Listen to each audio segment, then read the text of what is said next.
Before I begin, if you talk to anyone who was at the first session, what you're getting now will be very different to the first session. As Peter Rodriguez knows down the back there, I really can't repeat myself greatly. I think it's a lack of intelligence. This is a very difficult task because what I'm trying to give you in a short period of time is probably one of the most difficult inputs I've ever given, because spirituality of itself somehow fits into what the church offers by filling in the gaps. And something as immense as synodality gives us many gaps. And the gaps are not there as problematic places. The gaps are there because they're meant to be filled by God. If there were no gaps, I would be concerned. And having listened to Archbishop Tim and I are friends. There are many gaps. Not that there are any gaps in what he presented, but what he presented opened up so many possibilities and in its own way open us to the whole gamut of what spirituality is. And I tried to say too much this morning because there was too much to be said. So I will cover less in the hope that it will be more polished and something more comprehensible for you. I want to begin by saying to you that the whole notion of synodality, before we look into it and its implications, presents to all of us massive challenges. It presents challenges to the church, which is quite obvious by the response of different parts of the church. People who are so much against this thing called synodality, even though at this stage we don't really know what it is. Synodality is a bit like the French Revolution. When Zhou Enlai went to France as the Chinese premier, he was fluent in French, and they asked him, Mr. Zhou Enlai, what are your comments on the French Revolution? This would have been probably in the 1950s. And he said, it's too early to say. The French Revolution was not even 200 years ago or whatever it was. I can't comment. And the same goes, what's Vatican II about? We won't know until Vatican III begins. Until the door closes, we can't comment on that. And yet everyone wants to be an expert and comment on all these things. This thing called synodality is something which is unfolding. And therefore it will be a challenge. It is a challenge to the church. It's a challenge to our Pope. There are so many rising against him and speaking against him. I went to a Jesuit school and my headmaster was a man called Father Tomo Donovan. And when he found out I was joining the Carmelites, he caught up with me. And one of the two things he said to me, never ever stop your prayers. Whatever prayer regime you have, it's essential for your life. And if you ever let go of it, you'll lose your vocation. And the other thing he said to me, he said, remember, we are the Pope's men. He was an old-style Jesuit. Never stand against the Pope, because if you do, you're standing against yourself as a Catholic. Never stand in judgment of the Pope, because you're the Pope's man. Those two things that he taught me as I just joined the Carmelites, I won't forget. He was an extraordinary guy. So it's a challenge to the church, it's a challenge to the Pope. And it will be a challenge to every bishop in his diocese. And it will be a challenge to each of you in your parishes. Because whatever synodality is, and I'm not a theologian, so I can't tell you what it is, but I can comment on the gaps that Tim has given me to comment on. Whatever it is, it demands a new way of doing things and a new way of thinking. And those two things will always be a challenge because nobody wants to do anything differently. Ask me, I had to become a bishop. I didn't even know what happens in a parish because I was a discalced Carmelite. I had nothing to do with any of these things. Nobody wants to do anything different. And even worse, Nobody wants to think differently because everyone presumes that they think correctly. You know, when do you go to a meeting and think, I don't know how to think about this, I've got it completely wrong, that's why I'm going to a meeting? Well, maybe there are some people like that, but they never say anything. They just listen. They're quite open to synodality. But most of us, we've got our way of thinking and our way of doing things. And that will be the fundamental challenge for us, for bishops, for priests, for deacons, for anyone involved in anything in the church. Because whatever synodality is, it's demanding something new of us, and that's quite evident. Look at the reaction of so many of the American bishops. It's quite extraordinary. They're not the Pope's men. They weren't taught by Tom O'Donovan. Did you know Tom O'Donovan? I did, he taught me. Did he? No wonder no wonder both of you have got so many wonderful things to say, because you were taught by Tom O'Donovan. Well done. Okay, let's put that aside and begin to think, how are we going to think through the challenges? How are we going to work through the challenges? Because we have to be there in the service of the church. A church which will not be different as a consequence, but a church which is in a different situation, and therefore our responses as members of the body of Christ will be changed. Well, I'll go into that shortly, but I want to give you a module about how to think about it and how to work through it, because I'm giving a spirituality model. And I need to say something about spirituality first before we go any further. Spirituality is not theology.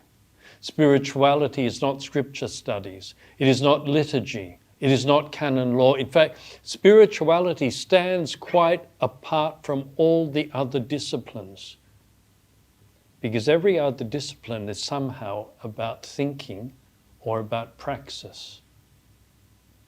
How do I live as a Catholic? Moral theology. Who is God? Theology. And all of these things are about ideas. Taking ideas and from the ideas expounding on them and bringing about an extension of understanding. Spirituality is not that. Because spirituality doesn't proceed from an idea. Spirituality proceeds from an experience of God. And spirituality then is an attempt to articulate what that experience of God is. That's why every Discalced Carmelite has a terrible burden, because we have so many saints who had profound experiences of God, who were able to articulate and express them. They had an experience of God, they were able to begin to understand it and to express it. That's spirituality. Without the foundation in the experience of God, you're in theology. Well, it's nice, very good, but in fact, it has got nothing to do really with what I would speak of as your reality.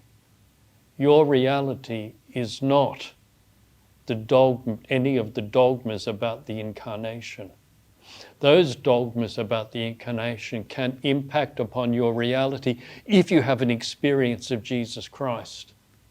So otherwise, all you're doing is playing around with ideas. And so much of the seminary training is about playing with ideas. And I studied and I really enjoyed it. It was great fun. But I was told by my master, when you study theology, you must do your theology on your knees, because your theology is about your experience of Jesus Christ. It took me a long time to work out what he was talking about, because for a long time I had no experience of God. Okay? That's what spirituality is, and that's what I want to bring to this. Okay, where does that then infiltrate into the church? I was at a wonderful homily given by Archbishop Tim Costello because each of the bishops has to preach at ACBC masses. And I always pray that they'll forget about the Bishop of Lismore. But anyway, it was the Archbishop of Perth's turn last November. And so he got up to speak, and he began to speak about something which I'd forgotten about. And I thanked him for it. And that is something which in Latin goes like this: lex orandi, lex credendi, lex vivendi. Which is basically, and the order is important. My prayer, which is my experience of God, finds expression in what I believe. And what I believe makes demands on how I live. Okay? Notice, importantly, that the credendi comes in the middle. And for the most part, we focus on the credendi. We're up there teaching people all the time. We're holding on to the teachings as if to say, orthodoxy is the only thing that matters. But it's the two ends of that which are important. The first is the experience of God in prayer, and finally the expression of the experience of God through a way of life. If we don't have the next step, the expression of the experience of God through a way of life, there was no point in any of this. That's the mission of the church. The mission of the church is the ongoing expression of the experience of God, confirmed by belief in a way of life. For so many of us, it's the credendi which is the end point. Now, the end point, the beginning point is God, and the end point is God. The beginning point is the experience of God. The end point is that God might see, that you might see God in each other and in me. Because it's the only way that God is given to others. Incarnationally, not intellectually. So the midpoint, the intellectual part is very important because it's that which gives authenticity to things, but notice what its place is. So when we now turn to the gaps which we find, we have to find the way to introduce the lex orandi to our present situation. And what's the situation as Tim gave it to us? It's about the discernment of the signs of the times, which straight away means, the way I'm putting it to you, spiritually, the discernment of the signs of the times is not grounded in a process of discernment or rules of discernment. The discernment of the signs of the times is part of what prayer is. Why? Because the discernment of the signs of the times are not the discernment of an intellectual reality, but is the discernment of the presence of God. Okay? Because if it's not that, we're not dealing in spirituality. We're dealing in theology. It's about the discernment of the presence of God. And so the first challenging question is, how do we discern the presence of God? Well, I don't want to be nasty to you, but you should all be experts in this. But if you're not expert in it, then I will bring a gospel to mind. And that is when Jesus is talking to the scribes and Pharisees. And he says, you know, on the basis of observation, when there's going to be a hot wind, you know when the weather's going to change. And he says, how is it that you know these things, but you do not know the ways of God? And if there's anything which is important for us, I believe, from where I come from, we're the ones who need to know the ways of God, not about God, but the ways of God. Notice what we do, what I used to do on Trinity Sunday. I used to try to explain the what of the Trinity. rather than speak about what the Trinity reveals to me about the inner experience of God. It's very different. You know, we so often focus on the what, not on the spiritual component, which is so often about the how and the spiritual, that inner component. So we need to discover what the ways of God are. Because if we don't know the ways of God, we won't be able to identify God. All we'll be doing is giving people theology, which is a very different thing. Now, if any of you start to think, he's talked too long, I need to have a nap, put up your hand and we'll take a 2-minute break. That's very easy, because I don't want to put a group of adults to sleep. Okay, so I'll be watching. Who am I going to be watching? I'll be watching the bishop here. Well, if you start falling asleep, I give permission for people to throw water on you. How do we begin to find and understand the ways of God?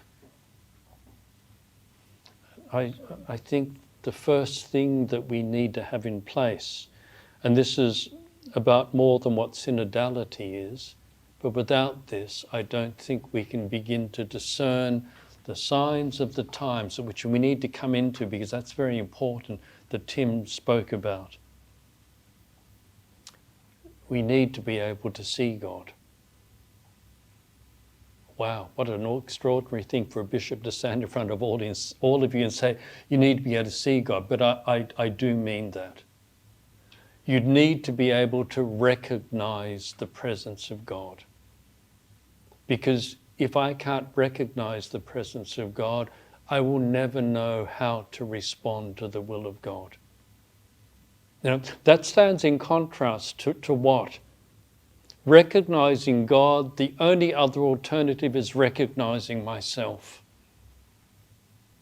Because when I'm faced with something, I will either find myself opting for and deciding and moving according to who I am. And so often, the ways of God are quite contrary to my ways. If God's ways and God's meaning, and this is the same as what I'm thinking, that's good luck. Unless, in fact, I can find God present. I remember saying something like this at the ACBC. I was one of the most junior bishops, and being so junior, I didn't dare open my mouth. Except that another junior bishop, the Bishop of Geraldton, used to keep on sending me SMS and saying, I'm waiting for you to say something. And I would SMS back, would keep me awake anyway, this back and forth. Well, I actually have nothing to say. So the best thing to do, unlike some of the other bishops I put down, is when you have nothing to say, better say nothing. I won't say which of the bishops will say things when they've actually got nothing to say. But I did say something when the discussion was about how to respond to the report coming from the Royal Commission on institutional sexual abuse. Because the bishops, almost to a man, I was one of the exceptions, a Jesuit bishop was another one of the big exceptions to it, was thinking, we have to do something. What are we going to do to restore the reputation of the church? I have no interest in the reputation of the church. It's got nothing to do with holiness and God. But there was still a sense we need to do something. And I put up my hand and I said something which I think they looked at me as if I had two heads. We cannot make a decision about doing anything until we can find God in this context. Otherwise, we're just finding ourselves and reacting to our own discomfort. And it has nothing to do with God. We must find God in the abused, in the abusers, in the institution, in all of this. Because until we can find God, we're not responding to God. We are in fact reacting to our own discomfort and our own thoughts. And I can assure you that it's very likely that has nothing to do with God, even though it can be framed in godly language. The church's history is full of godly language where what was said, in fact, had nothing much to do with the reality of God. It was so many other things. And so the first thing we do is we have to find out how to find God. Otherwise, we will not be able to come to that discernment that Tim was talking about, which is about the signs of the times. Because unless we can find God, our discernment of the signs of the times is, I agree or I don't agree. In which case, my discernment is about a discernment about myself. Nothing to do with God. Okay? So at this step, we're in a difficult spot. How do you find God? How do you look for God? Okay. It's at this point that I want to bring in an important aspect from the writings of St. John of the Cross. And those of you who know him will find it in the first stanza of the spiritual canticle. And there are some here that I probably taught the first stanza of the spiritual canticle to. It's about 15 pages long, and in itself it could be a treatise on the spiritual life. It is only one chapter in 40. And it's only one part. That part of John of the Cross is how to respond to the love of God. Then you've got another 1, 2, 3, 4, 5 books on the ascent and dark night and the darkness of the soul, which is about inner purification. But this is a very important text. And the first stanza goes like this, and I'll tell you why it's important. Where have you hidden, beloved, and left me longing? You fled like the stag after wounding me. I went out calling you, and you were gone. Pretty obvious in a way. Where have you hidden, beloved? Who's the beloved? The beloved is Jesus Christ. Why the word beloved? Because there is no one that my soul loves more than you. There is nothing that my soul desires more than you. But I can't find you. Where have you hidden, beloved? You fled like the stag after wounding me. What's that mean? The reason that I'm looking for, the reason that you are my beloved is because you have touched me and wounded my soul. And after that you fled. And I have spent the rest of my life looking for you. That in fact is the foundation, I believe, of the beginnings of a real spiritual life. Because the spiritual life is not grounded upon me looking for an idea. The spiritual life begins because he has touched my soul. The spiritual life doesn't begin as a kind of initiative of mine. The spiritual life begins as a consequence of what God has done to me. And Jesus has touched my soul. All of you need to look and see, well, where has he touched me? I've given many retreats to dioceses, and when I talk about that, most of the guys put their heads down rather embarrassed, thinking, I have never experienced him. And when I do that retreat, by the end of the retreat, the guys will say, yes, he has touched me. The only problem is you don't know how to respond. That's the story of the spiritual life. But he has touched you. You went to the seminary? Yes. But why are you still here? And if you're honest, you will say, all the guys that I thought were better than me, they've all gone. And it's only a dumbo like me that's still here. You think of the guys you were with in the seminary, and they're those so often that you thought were extraordinary. They left, they're gone. And then when life was difficult as a priest, why didn't you leave? Don't tell me because there was nothing else I could do. Because you would have had challenges and difficulties when you were a young man. The life of a priest changes after the age of 55. Why? Because suddenly you know, I've got no hope now. at least in your 30s and 40s, you've always got there, I could do something else. She might still want me. You've got other possibilities. But after the age of 50, if I heading on to 60, you've really burnt the boats. And your experience of following Christ changes. Because reality hits. That reality is no longer a theoretical reality. It's a reality that you can't run away from. But looking at the whole story, wherever you are, what are you still doing here? And I want you to look. It's exactly what Jesus says, kind of leading up to his crucifixion and resurrection, and in the post-resurrection narratives. Tell the disciples I will see them in Galilee.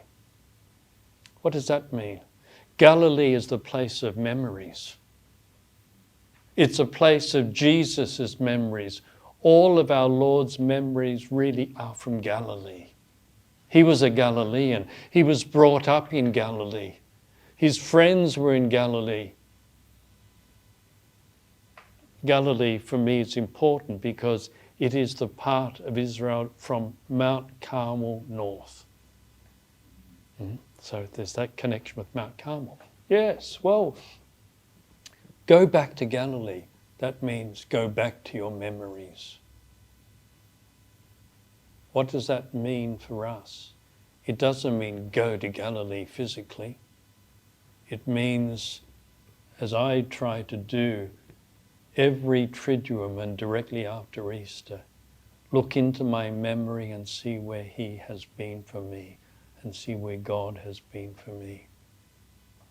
And every year I see new things. Every year I experience my otherness from God and I see God's presence there. Go into your Galilee. Go into your memories. Where is God?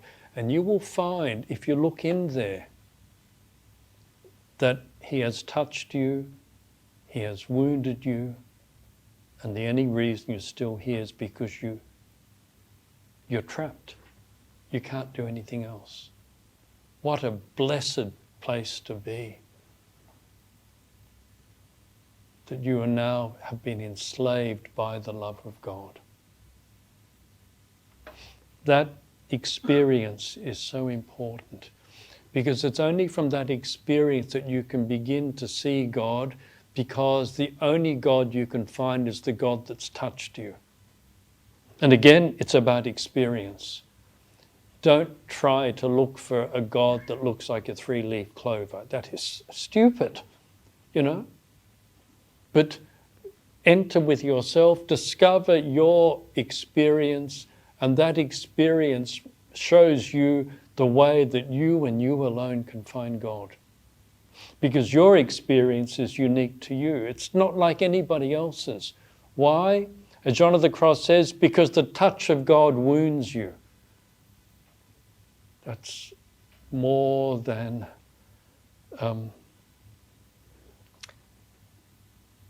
large language. It in fact is about the truth. The touch of God touches me in my vulnerability. The touch of God wounds me and opens my weaknesses. It opens my sinfulness to myself. It's an amazing thing, because it means that vulnerability, weakness and sinfulness is not about sin. That is the place that God enters and touches. And therefore it's only from there that you can now turn and find God. It's extraordinary to think that you'll all know in your own parishes. You can help vulnerable people, but only those of a certain kind. Those whose vulnerabilities are mirrored in yours. Those whose weaknesses you understand. You'll give pious platitudes to people who come to you, whose experience is incomprehensible to you, but you have to talk to them. But someone comes to you in confession and it's you confessing to yourself, you know what to say. You can talk because you can see yourself, you can see God in that person. That's what I mean by you have to find the way to see God, to recognize God. Okay, I've been talking now for 35 minutes. I'm going to sit down and let you buzz, and then I'll come back. Otherwise, Danny will fall asleep. He's looking tired already. So take 2 minutes to buzz. Me? Okay, let's continue. So we're at the point of hopefully beginning to see how to recognize God, and we have to bring this to the signs of the times and see how the discernment of the signs of the times is, in my thinking about it, can be and should be about a profound experience of God. And as a consequence, it is a discernment.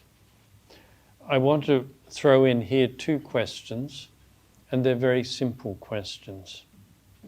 And I think they're important questions. What is synodality? Well, I don't know what it is, but I would have a simple concern that whatever synodality is, it's not simply a new model of management and business, which it could be. And if it's not different to a model of management, I'd be very worried. In my own diocese, we're now almost 2.5 years into a review of the diocese, a review which will never end in a report.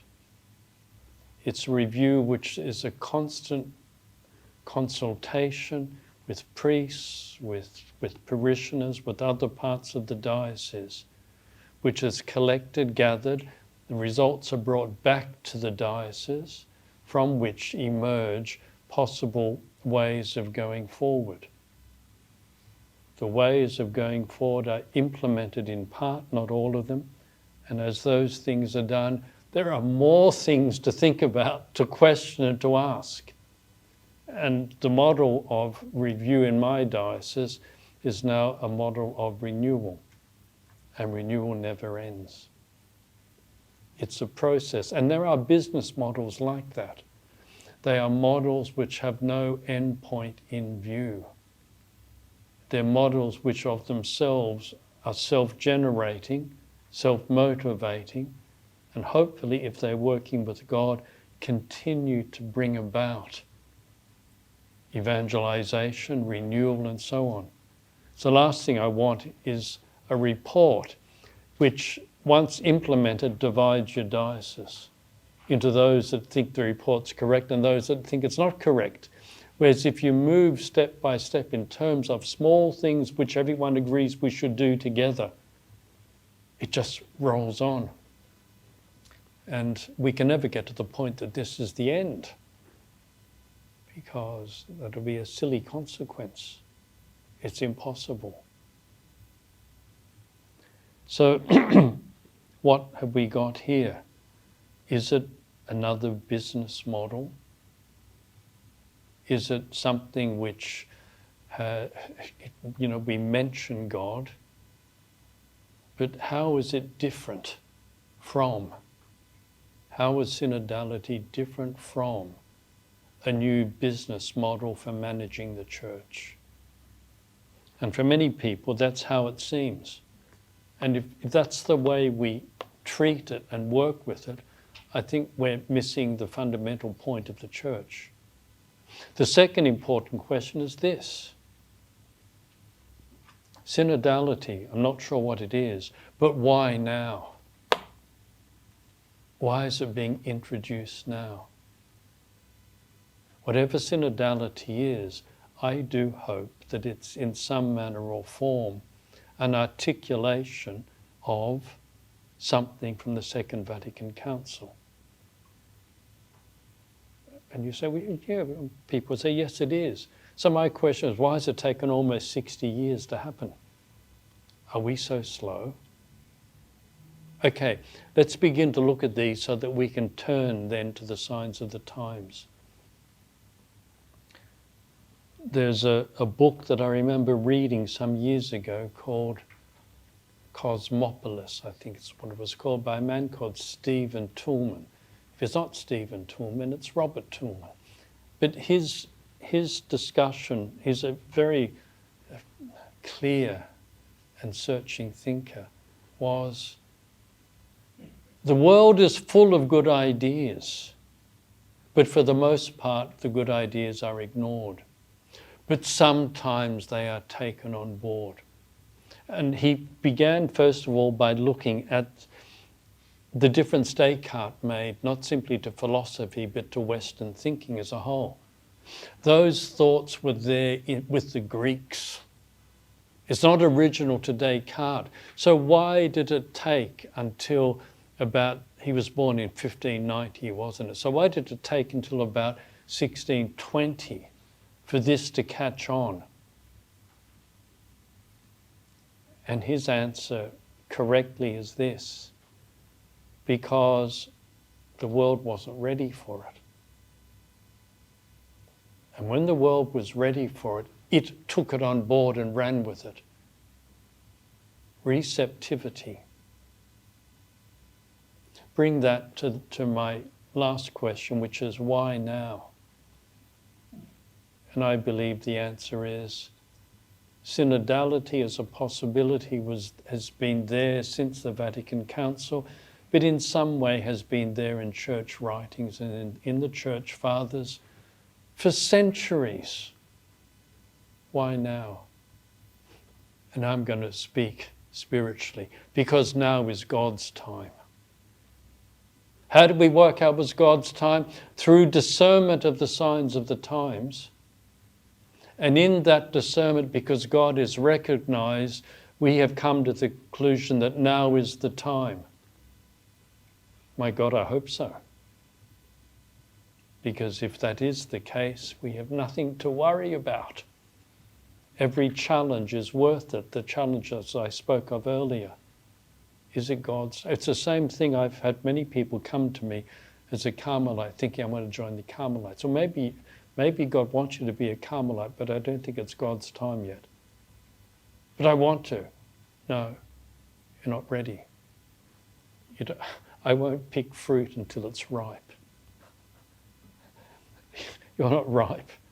And there's that important thing. We have to do things in God's time, not our time. So let's begin by looking at the signs of the times. Why would we say this is a sign of the times? Well, the sign of the times has to be something as a sign which is evident, a contextually evident reality in society now. Otherwise, we could be kind to reinstate the church as it was just before the French Revolution, which would be a silly thing to do. I mean, it's a different time. You could say, well, it was wonderful, let's do that. No. There must be some connection with the present times. As John the 23rd recognized in the lead up to the Second Vatican Council, the times demand this. What are the times we're in now? Interesting times. On one level, we can speak with great despondency about empty churches, people turning away from God and all that, and the other. And yet, Tom Holland, in his book Dominion, would argue the opposite and say the time is ripe because the West is now in a position that it cannot understand itself and is doomed to self-alienation without recognizing Christianity. And I think he's right. The project of the Enlightenment has run its course. And we just have to wait for it to unfold and to move from here. And I'm quite sure that it will. What are these times? Well, look at Australia. Times which require transparency. Times which require accountability. Times which ask for the inclusion of people in almost everything. And as you begin to identify contemporary Australia, you can see that our times are times in which, quite apart from the church, something like synodality is beginning to unfold, whether you want it or not. You know, the total accountability now in Australia of everyone except the press. Their time is coming. But that accountability, that transparency, that inclusiveness is where we are. And we're in a world where, in fact, whether we call it that or not, synodality is one of the ways of moving, is one of the things demanded. So for us then, in the midst of that, how do we discern whether that sign is a sign which is pertinent to the church? And I think that there are three aspects here that have to be brought together, because the context, it's a bit like that philosophical question. If a tree falls down in a forest and snaps and makes noise, but no one is there, did it really happen? What's the place of the observer? As one of the simple philosophical questions that you get in first year university philosophy. This might be a sign of the time, but it's a sign of the time only because it engages the individualities of each person. And it has the question of our discernment, because by being engaged by these realities, we meet God. And if we meet God there, this is an occasion for discernment. That's why I couldn't get here until we got to the point of how do you find God? How do you look for God? That's another matter altogether beyond what I said, because it involves what we speak of as the spiritual senses. But I have to draw a line somewhere. I can't do everything.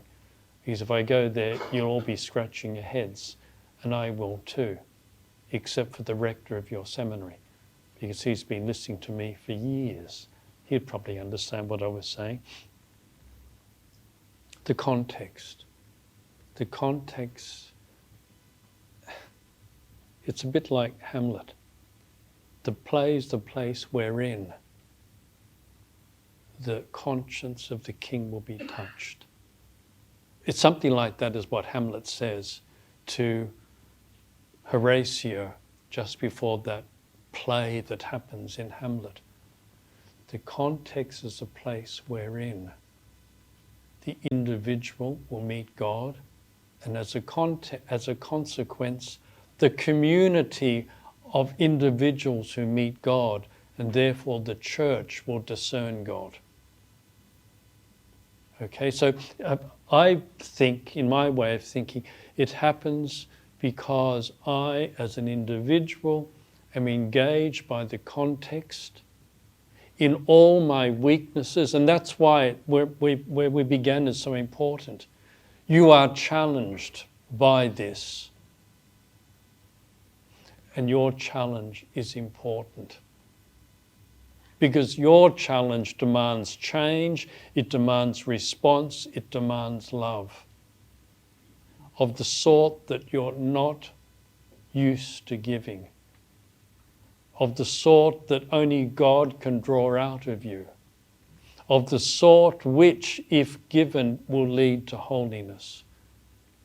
You don't become holy by saying the rosary. Otherwise it'll be the easiest thing to do to become holy.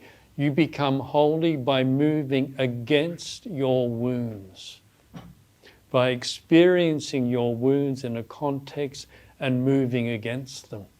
The path to holiness is very difficult, just as the path to Calvary was excruciating. And we that wish to follow have to follow that path. And it unfolds because in that context, as we strive to see God, we begin to see God through our own wounds within ourselves. And then we can begin to discern the signs of the times. Because the discernment of the signs of the times demands a profound entering into yourself. In fact, it demands a movement away from the world and what's happening to meet God in what you're experiencing. And as you do that, we now become community. And that discernment is more than an individual discernment, because what binds us together is our common humanity. It's almost like this. The church, a community, is made up of people who share humanity, and their humanity holds together their differences and their vulnerabilities. And what is held together, in fact, is what enables us to take the next step. That brings us, I think, towards what synodality is. Synodality is something which we're asked to move towards, but it's difficult because it challenges. It demands change, it demands a new thinking, and it demands, as any authentic movement of God, it demands a movement towards holiness in each of us and within our church. And therefore, there's nothing to be afraid of. That doesn't mean the way forward is going to be easy. I know that now because I've got a diocese, which I never had before, and I've got a diocese which is made up of extraordinarily good priests who've got their own personalities and their own difficulties. And as their bishop, because it's a small diocese, I understand and know every one of my priests. And I would not push them beyond their possibility. I would not ask of any one of them what I think dispositionally is almost impossible for them. And I have to walk with a disparate group of extraordinary men seeking God. That's that sense of we have that common humanity, but our individual weaknesses and brokenness are diverse. And the pastor has to lead them. We walk together in our brokenness. And in synodality, we work together in brokenness. We listen to each other because we believe that in this context, God will be found for the church now. I think that's a given. As Tom O'Donovan said, "Fella, you're the Pope's man." "Yes, Father, I'm the Pope's man." And yeah, that's what the church is doing. Therefore, that's where we find God now, at cost to ourselves, but the outcome will be holiness. Go away.